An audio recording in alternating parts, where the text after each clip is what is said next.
Assalamualaikum warahmatullahi wabarakatuh. Hamdan katsiran thayyiban mubarakan fih kama yuhibbu rabbuna wa yarda. Asyhadu an la ilaha illallah wahdahu la syarika lah wa asyhadu anna Muhammadan abduhu wa rasuluh sallallahu alaihi wa ala alihi wa sahbihi ajma'in wa man tabi'ahum bi ihsanin ila yaumiddin. Amma ba'd. Hadirin wal hadirat, para bapak, para ibu, saudara-saudari sekalian yang semoga senantiasa mendapatkan rahmat dan juga taufik dari Allah Subhanahu wa taala. Alhamdulillah, pada kesempatan malam hari ini kita masih diberi kesempatan oleh Allah Subhanahu wa taala dan kita masih berada pada nafas-nafas Islam dan iman.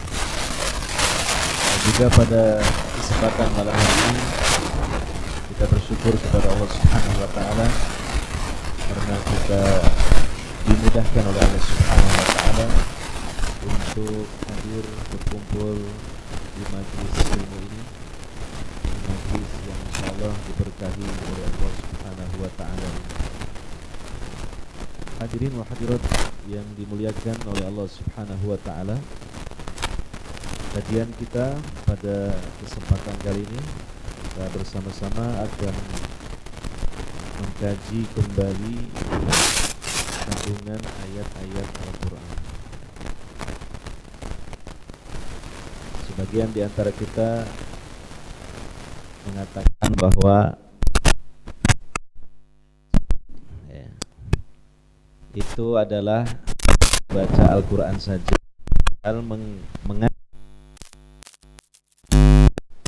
Jadi bukan hanya dibaca saja ayat-ayat Quran itu, tetapi wajib dikaji isinya, kandungannya. Dan kalau kita mengabaikan kewajiban ini, ya, ini satu kesalahan yang besar. Besok di akhirat ada pertanggungjawaban di hadapan Allah Subhanahu wa taala mengenai Al-Qur'an yang telah hadir di tengah-tengah kita ini. Apakah Al-Qur'an ini sudah kita baca? Kalau sudah dibaca, apakah sudah dikaji, dipelajari isinya? Dan kalau sudah dikaji, apakah sudah diamalkan? Nah, itu konsekuensi terhadap Al-Quran, ya.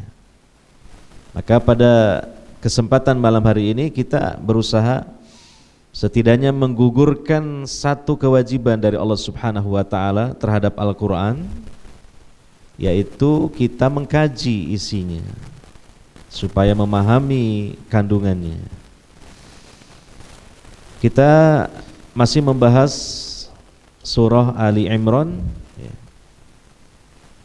Kita akan lanjutkan mulai ayat 92,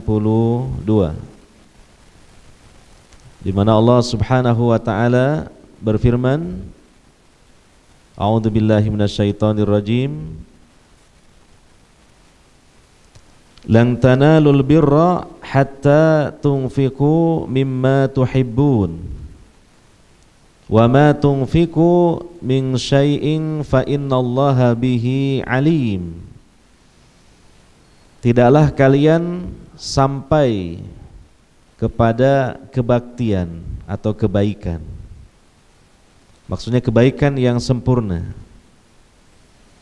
sehingga kalian menginfakkan dari apa-apa yang kalian cintai, yang kalian sukai. Dan apa saja yang kalian infakkan berupa sesuatu, maka sesungguhnya Allah Maha mengetahuinya. Nah, ini sepintas dapat kita pahami ini ayat tentunya kita tujukan kepada diri kita masing-masing. dalam hal kita melakukan albir, kebajikan.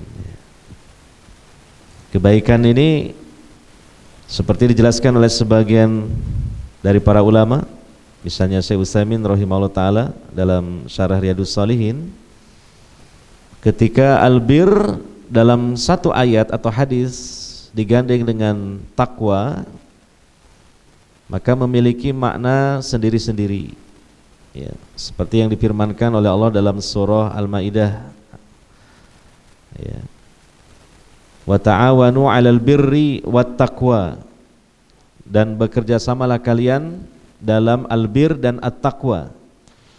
Maka antara albir dengan at-taqwa memiliki makna sendiri-sendiri. Albir artinya melaksanakan ketaatan kepada Allah Subhanahu wa taala berupa melaksanakan perintah. Sedangkan at-taqwa adalah melaksanakan ketaatan kepada Allah Subhanahu wa taala berupa meninggalkan larangan. Maka makna albir secara khusus itu artinya melaksanakan kebaikan-kebaikan di dalam Islam, ya, baik berupa perkara yang wajib ataupun yang mustahab atau yang sunnah, itu tercakup dalam albir, ya.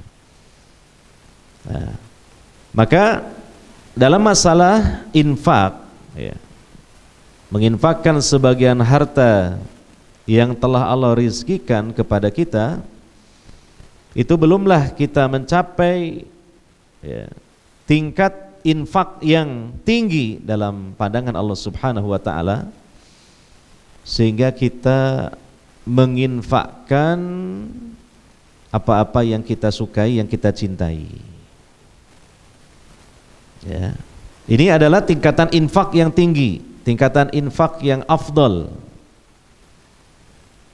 Ya, bukan berarti kalau infak yang tidak afdol, artinya bukan berupa harta yang tidak kita cintai, ya. Kalau kita infakkan kemudian tidak diterima oleh Allah Subhanahu wa taala, insya Allah diterima oleh Allah Subhanahu wa taala kalau infaknya sesuai dengan tuntunan syariat Islam, tuntunan Nabi sallallahu alaihi wasallam, dan niatnya juga ikhlas karena Allah Subhanahu wa taala. Insya Allah diterima oleh Allah Subhanahu wa taala, ya. Berdasarkan firman Allah Subhanahu wa taala pada ayat ini di penggalan yang kedua atau yang terakhir, ya. Allah mengatakan wa ma tunfiqu min syai' fa innallaha bihi alim. Dan apa saja yang kalian infakkan berupa sesuatu, maka sesungguhnya Allah Maha mengetahuinya. Maksud Maha mengetahui itu bukan sekedar Allah mengetahui, tetapi Allah mencatat dan memberikan ganjarannya. Infak berupa apapun, ya, asalkan itu sesuai dengan tuntunan Nabi sallallahu alaihi wasallam dan dilakukan dengan ikhlas. Walaupun bukan harta yang dicintai, tetap Allah berikan ganjaran. Makanya menurut Syekh Abdurrahman bin Nasir As-Sa'di dalam tafsir beliau Taisir Al-Karimir Rahman, lafad wa ma tunfiqu min syai' fa innallaha bihi alim, ini untuk menepis anggapan yang salah atau menepis adanya keraguan ketika di ayat sebelumnya Allah mengatakan kalian tidaklah sampai kepada kebaktian atau kebajikan yang sempurna sampai kalian menginfakkan harta yang kalian cintai. Nah, maka kalau ada satu anggapan bahwa seandainya menginfakkan harta yang tidak dicintai itu tidak diterima, maka dibantah oleh kelanjutan ayatnya. Wa ma tunfiqu min syai' fa innallaha bihi alim. Hanya saja seorang mukmin yang berinfak itu bertingkat-tingkat. Maka tingkatan yang paling tinggi kalau dia menginfakkan harta yang paling dia cintai. Makanya di dalam tafsir Ibnu Katsir rahimahullahu taala, ya, ketika beliau menafsirkan ayat ini, ayat 92 surah Ali Imran, beliau membawakan riwayat ya, tentang bagaimana sikap sebagian para sahabat ketika menanggapi ayat tersebut. Ya. Imam Ibnu Katsir rahimahullahu taala menyebutkan dari Waqi dalam kitab tafsirnya, meriwayatkan dari Syarik, dari Abu Ishaq, dari Amr ibnu Maimun, sehubungan dengan ayat ini, lang tanalul birra hatta tunfiqu mimma tuhibbun. Ya. Maka yang dimaksud dengan albir di sini adalah sorga. Jadi ada yang menafsirkan albir ini sorga. Kalian tidak akan mencapai sorga sehingga kalian menginfakkan apa-apa yang kalian cintai. Kemudian dibawakan satu riwayat dalam Musnad Imam Ahmad. Ya. Imam Ahmad mengatakan telah menceritakan kepada kami Rauh, telah menceritakan kepada kami Malik dari Ishaq dari Abdullah ibnu Abi Tolha. Dia pernah mendengar dari Anas bin Malik bahwa sahabat Abu Tolhah, Abu Tolhah adalah seorang sahabat Ansor yang paling banyak memiliki harta di Madinah. Kita tahu kisahnya, dia menikahi seorang janda yaitu Ummu Sulaim. Ya. Ummu Sulaim ini adalah ibunda dari sahabat Anas bin Malik, gitu. Ya, dan cukup menarik masuk Islamnya Abu Tolhah, karena ketika dia mau melamar Ummu Sulaim telah menjadi seorang muslimah, sementara Abu Tolhah ini masih kafir. Maka Ummu Sulaim akan menerima lamaran Abu Tolhah apabila syarat yang beliau sampaikan dipenuhi. Syaratnya apa? Syaratnya keislaman Abu Tolhah. Ya. Padahal Abu Tolhah ini sudah perjaka dan kaya raya. Sebagaimana tadi disebutkan dalam riwayat ini, dia adalah seorang Ansor yang paling banyak memiliki harta di Madinah, kaya raya. Ummu Sulaim tidak menomorsatukan kekayaannya dan keperjakaannya. Makanya dia mempersyaratkan, kalau mau masuk Islam, saya mau dinikahi oleh Abu Tolhah. Kalau tidak mau, saya pun tidak mau. Dan memang tidak boleh wanita muslimah dinikahi oleh seorang kafir, oleh seorang musyrik. Ya. Ternyata, lah ini menunjukkan juga Abu Tolhah ini, ya, dia mendapatkan rahmat Allah Subhanahu Wa Taala, diberi hidayah. Ya. Dengan sebab pernikahan tadi dia memenuhi syarat yang diajukan oleh Ummu Sulaim. Dia menyanggupi masuk Islam dan kemudian menikahi Ummu Sulaim. Nah, itulah tentang Abu Tolhah. Nah, Abu Tolhah ini, ya, dia adalah seorang sahabat Ansor yang paling banyak hartanya di Madinah. Ya. Dan di antara harta-harta yang beliau miliki, yang paling dicintainya adalah Bayroha. Nah, Bayroha ini sebuah kebun kurma yang letaknya berada di depan Masjid Nabawi. Ya.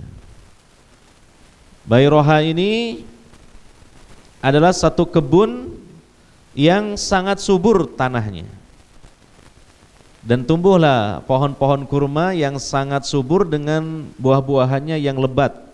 Ya. Bahkan di dalam kebun tersebut terdapat sumur yang ada airnya yang sangat segar, air yang tawar dan sangat segar airnya. Jadi airnya jernih dan juga segar. Ya. Kemudian sahabat Anas bin Malik melanjutkan kisahnya bahwa setelah diturunkan firman Allah, yaitu surah Ali Imran ayat 92 yang sedang kita bahas ini, ya, yaitu lang tanalul birra hatta tunfiqu mimma tuhibbun, maka Abu Tolhah langsung menghadap Nabi SAW. Kemudian beliau berkata, wahai Rasulullah, sesungguhnya Allah telah berfirman, lang tanalul birra hatta tunfiqu mimma tuhibbun. Dan sesungguhnya hartaku yang paling aku cintai adalah kebun Bayroha. Dan sekarang kebun Bayroha ini aku sedekahkan agar aku mendapatkan keutamaan yang disebutkan pada ayat tersebut, yaitu mencapai kebaikan yang sempurna, ya, dan menjadi simpananku di sisi Allah Subhanahu wa taala.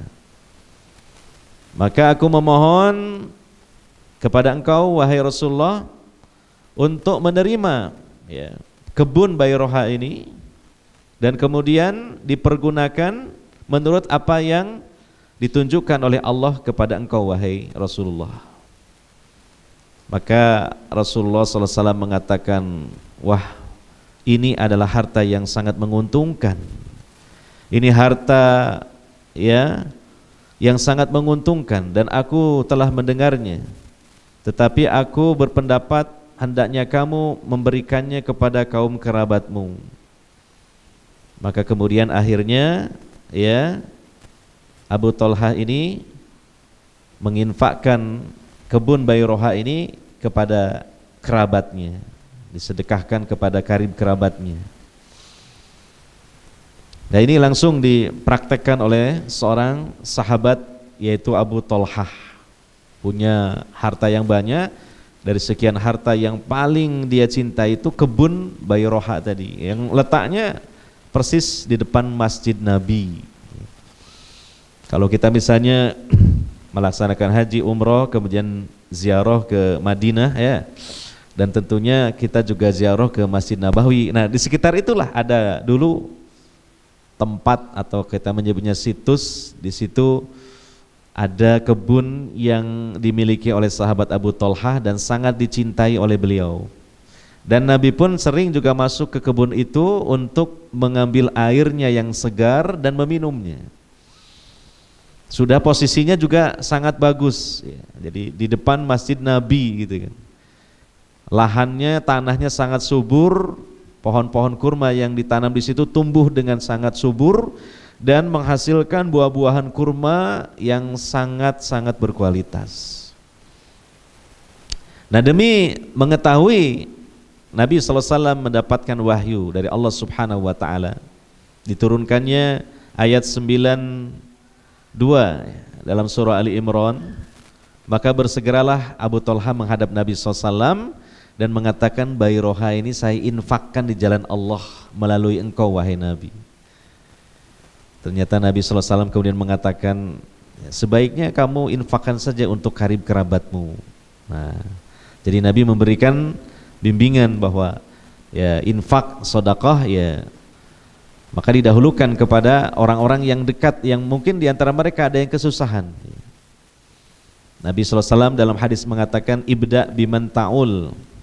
Dalam masalah bersedekah, mulailah terhadap orang-orang yang menjadi tanggungan engkau untuk dinafkahi, gitu. Maka Nabi menyarankan kepada Abu Talhah, diinfakkan saja kepada kerabat-kerabat kamu. Maka diinfakkan oleh beliau, ya.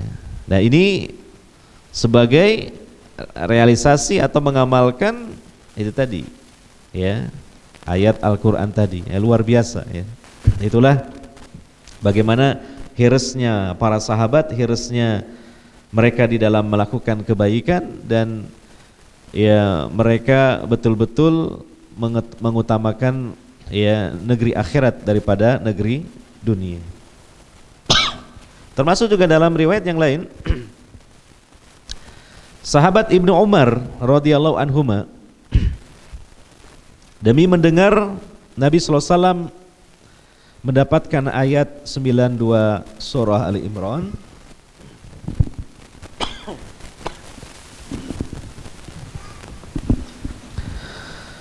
beliau ini memiliki hamba sahaya perempuan berkebangsaan Romawi. Kemungkinan didapat sebagai tawanan perang, ya. Tentu ketika itu ini adalah budak yang cukup mahal. Tahu sendirilah orang Romawi, ya. Saya tidak perlu menjelaskan. Wanita, hamba saya wanita dari negeri Romawi. Iya. Dan mungkin sudah pernah dibahas bagaimana hukumnya pada zaman dulu, ya.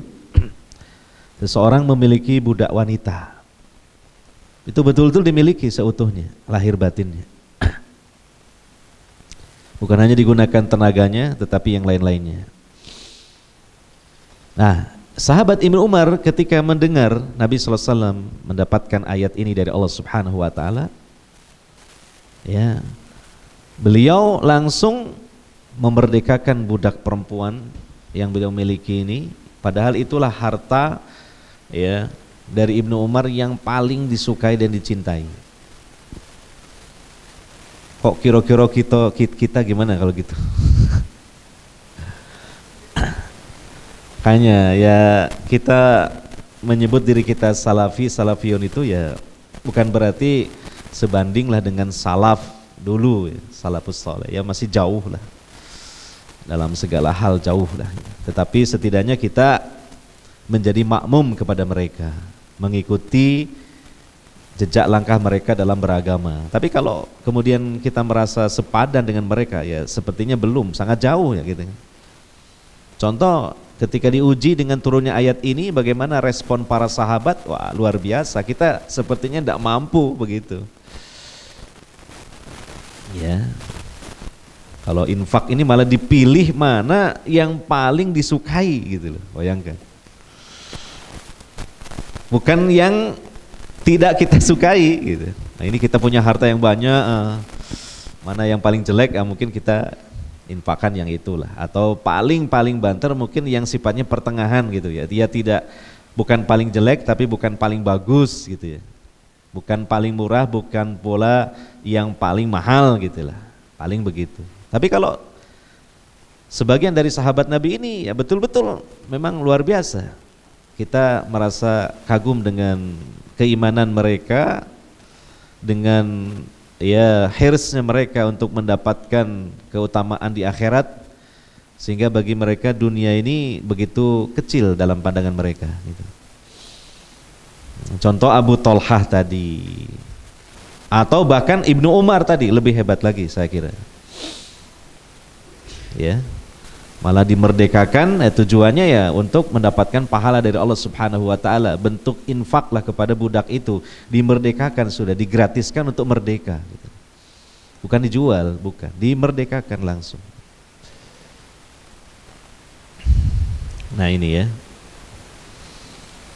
Nah, apakah kita bertanya pada diri kita, bagaimana kita? Nah, ya mudah-mudahan Allah Ta'ala memberikan taufik kepada kita bisa begitu gitu. Ya. Tapi setidaknya ya ini memberikan motivasi kepada kita yang ditakdirkan memiliki harta yang banyak ya, untuk tidak berat melepas sebagian harta kita sebagai infak di jalan Allah Subhanahu wa Ta'ala. Karena hakikatnya orang yang menginfakkan sebagian hartanya di jalan Allah dan karena Allah, pertama, harta itu kan bukan mutlak milik dia, itu titipan dari Allah, rizki dari Allah. Yang kedua, ketika dia infakkan sebagian hartanya di jalan Allah dan karena Allah, bukan membuang hartanya, tapi dia merubah hartanya itu menjadi pahala. Dia merubah rizki Allah berupa harta menjadi rizki Allah berupa rizki yang lain, yaitu pahala. Dan pahala itu sama dengan surga. Jadi hakikatnya seperti itu. Tetapi yang kedua, tentu yang membuat seorang hamba Allah yang memiliki harta yang banyak, dia dengan rela, dengan ikhlas melepaskan sebagian hartanya sebagai infak di jalan Allah, karena dia sudah mampu mengalahkan kebakhilannya. Sebab watak dasar seluruh manusia itu adalah bakhil. Watak dasar seluruh manusia itu adalah sangat mencintai harta. Yang itu disebutkan di dalam Al-Quran, di dalam beberapa ayat. Seperti Allah berfirman, wa tuhibbunal mala hubban jamma, dan kalian itu benar-benar mencintai harta. Ya. Tapi hakikatnya selain dari seseorang telah bisa menundukkan kebakhilannya, hakikatnya itu tadi ya, bahwa jika seorang mukmin menginfakkan hartanya di jalan Allah dan karena Allah, sekali lagi bukan membuang harta, bukan menghanguskan harta, tetapi merubah menjadi harta yang lain, yaitu harta akhirat. Dari harta duniawi menjadi harta ukhrawi. Dari rizki berupa harta menjadi rizki berupa pahala, berupa sorga. Nah, itu hakikatnya demikian. Apalagi kata Nabi SAW ketika ditanya oleh sebagian para sahabat, infak yang paling afdal itu infak yang bagaimana? Infak dari seseorang yang pertama ketika itu dia sehat, ya. Kedua, dia betul-betul sangat membutuhkan dan menyukai hartanya itu. Itu paling afdal infak. Kenapa? Karena keadaan seperti itu paling berat untuk infak. Ya kan? Coba kalau orang itu sakit sudah kronis, sudah kompleks sakitnya, parah, dan dia merasa seakan-akan kok sudah dekat dengan kematian saya, itu biasanya lebih mudah untuk infak, karena dia merasa sepertinya saya tidak lama lagi akan meninggal dunia. Apa artinya semua ini? Gak ada artinya. Saya membutuhkan bekal untuk akhirat saya. Makanya biasanya ya mudah untuk dia kemudian berinfak, atau dia wasiatkan dari hartanya bahwa ini sepertiga harta saya infakkan di jalan Allah, 2/3-nya ya untuk ahli waris saya. Tapi kalau orang itu sedang sehat walafiat, segar bugar, wah, ya kan? Biasanya manusia itu merasa belumlah dekat dengan kematiannya, seakan kematiannya masih jauh, ya kan? Dan dia juga memiliki angan-angan, cita-cita, ingin ini, ingin itu, ingin beli ini, ingin beli itu, ingin memiliki ini, ingin memiliki itu. Dan dia juga sangat membutuhkan kepada hartanya itu. Nah, ini seperti ini, ya. Ini adalah infak yang paling berat, makanya pahalanya pun paling berat pahalanya. Kembali kepada ayat tadi, nah ini tafsirnya mungkin lebih jelas lagi, itu tadi bagaimana sikap respon sebagian para sahabat ketika turunnya ayat ini kepada Nabi SAW dan sampai kepada mereka. Iya.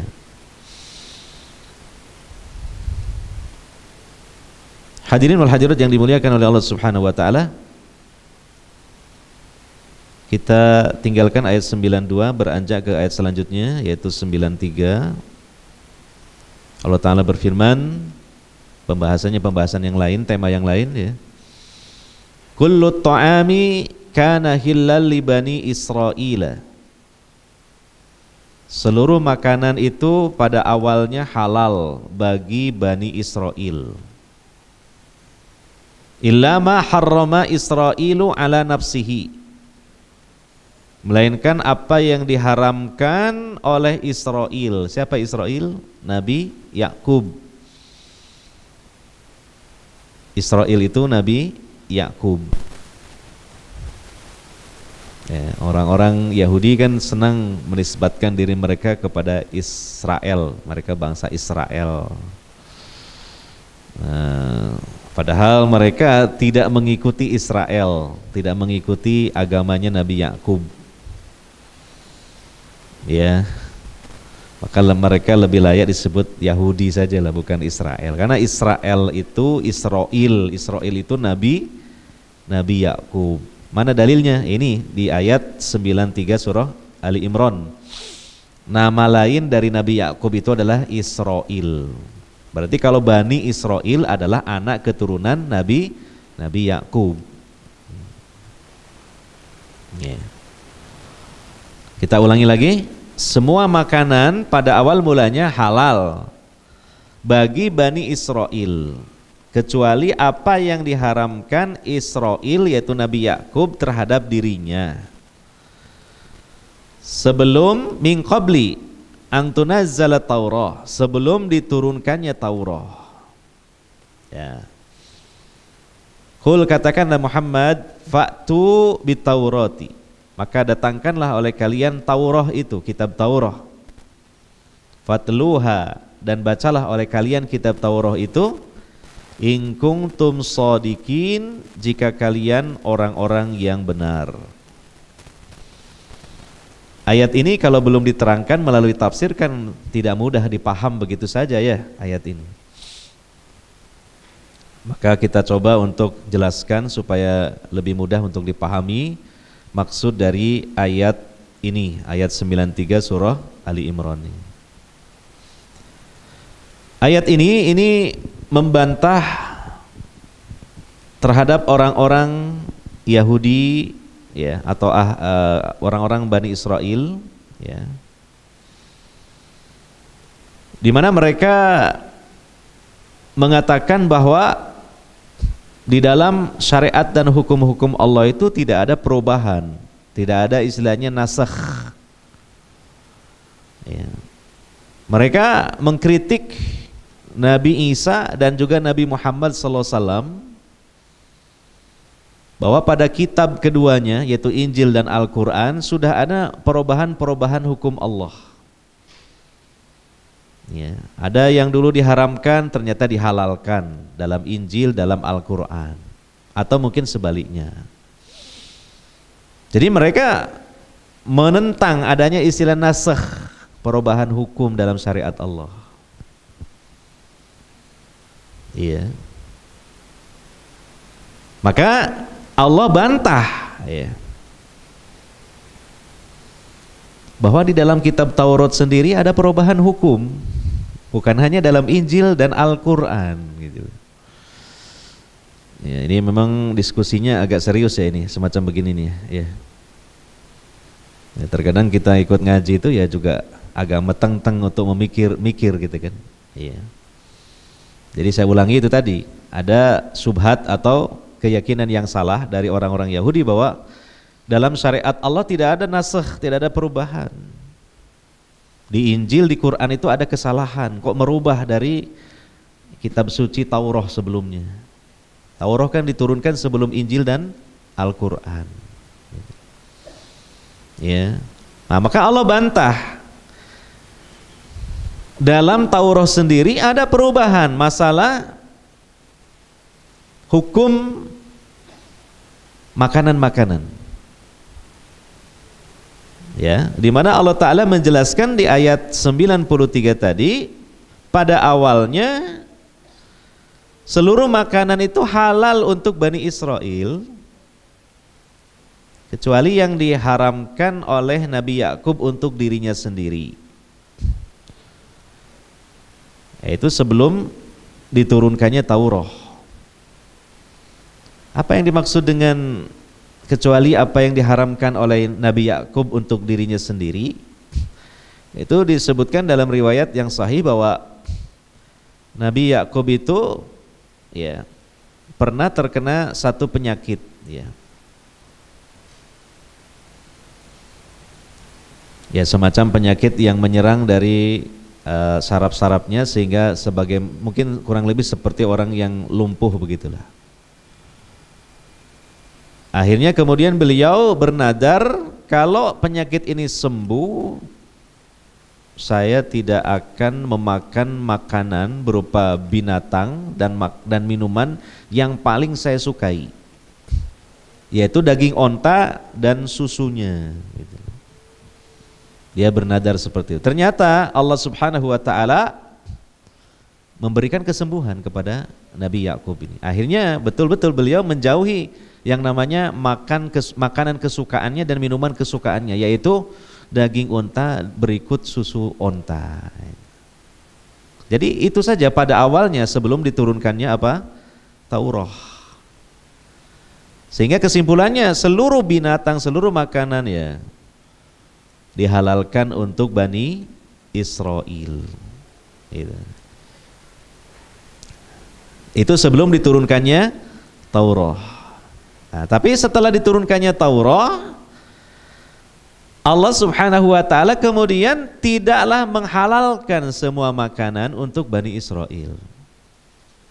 Ada makanan-makanan berupa binatang-binatang yang pada asalnya halal menjadi haram. Nah, pengharaman ini dikarenakan perilaku buruk dari Bani Israel. Pelanggaran-pelanggaran yang mereka lakukan sehingga Allah menghukum mereka dengan mengharamkan sebagian binatang yang sebelumnya halal untuk mereka. Iya. Itu bisa dilihat keterangannya pertama di surah An-Nisa ayat 160 dan 160 dan 161. Allah Ta'ala berfirman, "Fabidhulmim minalladzina hadu harramna alaihim thayyibatin uhillat lahum wa bisaddihim an sabilillahi katsira wa akhdhihimur riba wa qadnuhu anhu wa aklihim amwalan nasi bil batil." Dan dikarenakan kedzaliman yang dilakukan oleh orang-orang Yahudi dan juga mereka telah berusaha menghalang-halangi manusia dari jalan Allah yang banyak sekali, maka kami haramkan atas mereka apa-apa yang sebelumnya dihalalkan bagi mereka. Itulah. Dan juga apa? Dikarenakan mereka melakukan bisnis ribawi, dikarenakan mereka memakan harta ribawi,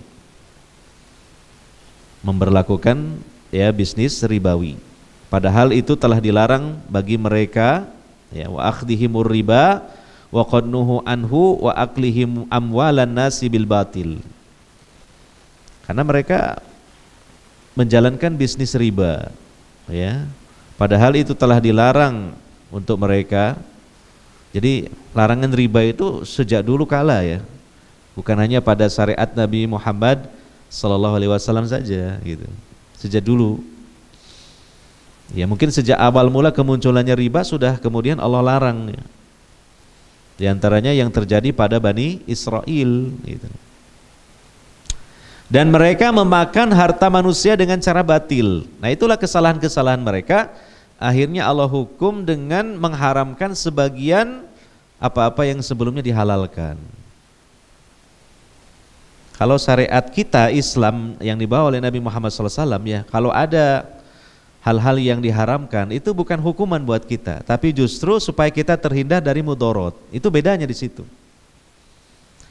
Kalau umat terdahulu, contohnya Bani Israel, ada sebagian yang Allah haramkan padahal dulunya dihalalkan, itu bukan karena ada mudorot di dalamnya, tapi apa? Sebagai hukuman, sebagai adab bagi mereka. Kalau dalam syariat kita, syariat Nabi Muhammad SAW, tidak ada perkara yang dilarang oleh Allah itu merupakan hukuman bagi kita, enggak.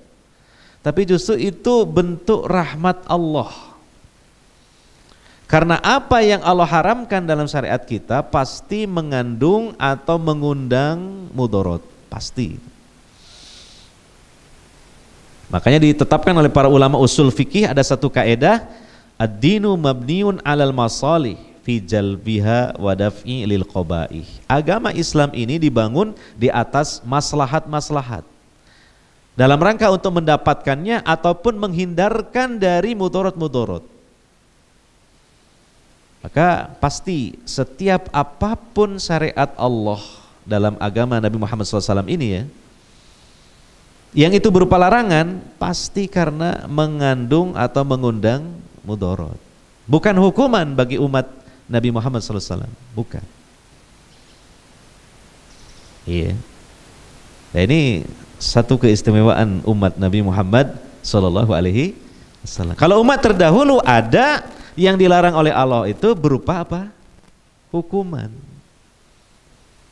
Yang dulunya mereka bernikmat-nikmat menikmati satu makanan yang halal bagi mereka, akhirnya mereka tidak bisa lagi seperti itu karena sudah dilarang oleh Allah sebagai hukuman. Ya, seperti yang disebutkan di surah An-Nisa ayat 160 dan 161. Nah, perinciannya apa-apa yang diharamkan oleh Allah yang padahal dulunya dihalalkan sebagai hukuman bagi Bani Israel, itu disebutkan di surah Al-An'am ayat 146. Allah Ta'ala berfirman, wa 'alal ladzina hadu harramna kulladzi dufurin. Dan sebagai hukuman untuk orang-orang Yahudi, kami telah mengharamkan setiap binatang yang memiliki kuku. Iya. Menurut sebagian ahli tafsir, binatang yang memiliki kuku yang diharamkan ini yang kukunya bersambung, tidak pecah. Seperti keledai, kuda, itu kukunya kan satu ya. Enggak tahu. Iya, enggak pernah punya kuda soalnya. Punyanya kuda-kuda. Kalau saya dulu, bapak saya kan kusir delman, jadi pernah punya beberapa ekor kuda. Pernah punya sampai 3 ekor kuda. 3 ekor kuda bukan ekornya saja maksudnya ya. Memang 3 kuda. Dari kecil kita sudah naik kuda, tapi beraninya di sawah yang berlumpur, itu pun jatuh mancep ke sawah, ke lumpurnya. Jadi tahu itu kuda itu memang ya kuku itu ya apa ya? Kaki bagian bawah yang keras. Itu kuku maksudnya. Iya. Dikasih sepatu biasanya kalau mau dipakai dari besi, namanya ladam. Gitu. Jadi kuda itu ya duluan lebih keren daripada kita. Yang punya kuda belum tentu pakai sepatu. Naik kudanya apa? Kayak sepatu. Yang punya loh naik kuda pakai sandal jepit. Kudanya pakai apa? Sepatu dari besi lagi gitu. Ya. Nah itu menurut sebagian penafsir ya maknanya itu semacam itu, yang memiliki kuku yang menyatu tadi. Kemudian waminal bakor, sapi enak dagingnya, pada awalnya halal, ya kan? Tapi menjadi apa? Haram bagi orang-orang Yahudi, kan nggak enak ya. Nah, karena sebagai hukuman tadi. Ya. Makanya ya, kita hati-hati jangan melakukan pelanggaran-pelanggaran seperti yang dilakukan oleh orang-orang Yahudi. Khawatir nanti ada hal-hal yang Allah haramkan, maksudnya bukan hukumnya, tetapi Allah tidak kasihkan ke kita. Dengan sebab apalah, entah apa sakit atau apa gitu loh. Karena mungkin memakan riba atau yang lain tadi itu. Ya. Mungkin ditahannya air hujan gitu kan ya. Bukan diharamkannya air hujan, enggak, ditahan dari langit oleh Allah. Terjadi paceklik yang sangat panjang karena apa? Penduduknya itu memperjalankan bisnis riba gitu lah. Itu mungkin seperti itu kalau di umat Nabi Muhammad SAW. Gitu ya. Atau terjadi kelangkaan bahan bakar minyak gitu kan. Ya. Secara dohirnya mungkin ini itu segala macam lah, komentar dari para ahli ekonomi, ahli politik. Tapi bisa jadi hakikatnya ada pelanggaran-pelanggaran dari umat ini sehingga Allah kemudian memberikan teguran gitu. Iya, bisa jadi. Wal ghanam apa? Kambing, enak daging kambing. Akhirnya yang tadinya halal jadi haram bagi orang-orang Yahudi. Gitu. Umpama kok kita gitu gimana? Susah, apalagi kita yang suka makan daging sapi, daging kambing kan ya. Nah itu. Haramna alaihim suhumahuma. Nah, tapi di sini maksudnya yang diharamkan untuk mereka itu tidak semuanya ya, tapi sebagiannya di sini ya. Yaitu apa? Lemak-lemaknya. lemak dari untuk sapi dan kambing ini ya yang diharamkan lemaknya, kalau dagingnya enggak. Tapi yang tadi yang memiliki kuku itu, yang kukunya satu itu yang diharamkan secara mutlak. Ya, diharamkan apa? Lemaknya. Illa ma hamalat duhuruhuma, kecuali yang melekat di punggungnya. Punggung keduanya, punggung sapi dan kambing. Awil hawaya, atau yang berada pada bagian perutnya, dalam isi perutnya. Kalau ada lemak itu dibolehkan. Au makhtalata bi'admin, atau yang bercampur dengan tulang. Baru itu yang dihalalkan. Tapi kalau secara keseluruhan lemaknya itu diharamkan. Jadi harus dibuang oleh mereka, jangan dimakan. Zalika jazainahum, yang demikian itu kami telah memberikan balasan bagi mereka bibagihim, karena kedurhakaan mereka. Wa inna lasadiqun, sesungguhnya kami benar-benar maha shadiqun, maha benar. Sedikit lagi kita lanjutkan ya. Qul, katakanlah, datangkanlah Taurat dan baca oleh kalian Taurat itu jika kalian orang-orang yang benar. Artinya tertera di dalam Taurat ya, ada binatang-binatang ataupun sebagian dari bagian binatang itu tadi, lemak-lemaknya tadi, lemak sapi dan kambing, yang pada asalnya dihalalkan menjadi diharamkan. Berarti terjadi nasakh, perubahan hukum. Kenapa mereka, orang Yahudi yang katanya memiliki Taurat, mengatakan Injil, Quran ini telah merubah hukum Allah yang dibawa oleh Isa, oleh Muhammad itu. Ini mungkin ini bukan agama yang benar, kata mereka, karena kok ada perubahan hukum Allah. Ini diharamkan, di Injil diharamkan, di Al-Quran diharamkan ya. Padahal di dalam Taurat sendiri juga ada seperti itu, perubahan hukum. Terjadi nasakh ya. Ada makanan-makanan, binatang-binatang yang pada awalnya dihalalkan menjadi diharamkan, dan itu ada dalam Taurat. Nah, kenapa mereka tidak baca itu? Memang tidak tahu ataukah pura-pura tidak tahu? Ya. Makanya Allah mengatakan, katakan Muhammad, baca Taurat itu. Datangkan dulu Taurat itu, kemudian baca. Ya, kecuali kalau Tauratnya sudah diselewengkan, ditutup-tutupi, dihilangkan sebagiannya ya. Tapi seandainya mereka masih memiliki Taurat yang asli, yang benar, maka di dalamnya tertera perubahan hukum itu, ada nasakh tentang hukum masalah halal haram, tahlil dan tahrim, itu ada tertera di dalam apa? Taurat.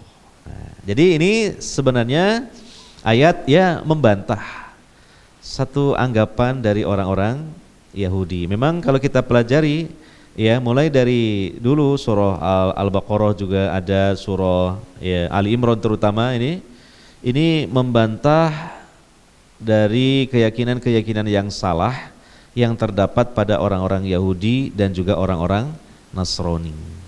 Sehingga ini menjadi bekal bagi Nabi Muhammad SAW dan umatnya yang mengikuti beliau di dalam menghadapi orang-orang Yahudi dan Nasrani, atau yang disebut dengan Ahlul Kitab. Dan surah Ali Imran ini kan diturunkan oleh Allah Subhanahu wa taala pada periode Madinah. Artinya ketika Nabi SAW telah hijrah dari Makkah ke Madinah dan berdomisili di Madinah, beliau menghadapi satu golongan yang tidak ditemukan di Makkah, yaitu Ahlul Kitab. Maka untuk menghadapi mereka tentu Nabi membutuhkan bekal-bekal ilmu di dalam mendakwahi mereka dan sekaligus membantah subhat-subhat mereka. Maka Allah diantaranya menurunkan surah Al-Imran ini.